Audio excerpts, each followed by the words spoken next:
ఆయనకంటే బాగా నేను కనపడాలి, ఆయనకంటే బాగా నేను పాడాలి, ఆయనకంటే బాగా నేను ప్రసంగం చేయాలి, ఆయనకంటే ఎక్కువ దేశాలు నేను వెళ్ళాలి. ఎందుకు ఈరోజు మన మన ఫేస్బుక్లు కలకలలాడిపోతున్నాయి? మన దైవజనుల ఫేస్బుక్లు. What is the reason? ఎందుకంటే చూడు ఎన్ని దేశాలు తిరుగుతున్నాను, చూడు ఎన్నిసార్లు వెళ్తున్నాను, నేను ఎంత బిజీనో చూడు.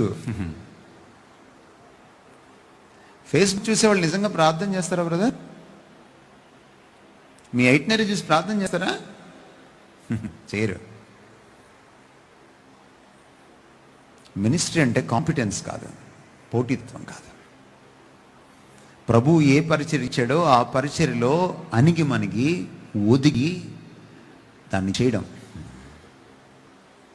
నాకిచ్చిన పరిచర్య గురించి నన్నే లెక్క అడుగుతాడు, పక్కనోడితో ఎప్పుడూ పోల్చడు దేవుడు.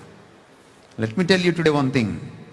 దేవుడు రేపు తీర్పు తీర్చేటప్పుడు దైవజనుల్ని, ఇక్కడ కూర్చున్న యువతని, CYF యువతని, మీకు దేవుడిచ్చిన ఎంత చిన్న పరిచర్య అయినా, ఎంత చిన్నదైనా, ఒక పోస్టర్ అతికించడం అయినా సరే, ఒక్కటే అడుగుతాడు రేపు పొద్దున్న దేవుడు. ఆయన న్యాయపీఠం ముందు నువ్వు నిల్చున్నప్పుడు, నువ్వెంత పెద్ద జనుడు అయినా సరే, ఒక్కటే దేవుడు చూసేది,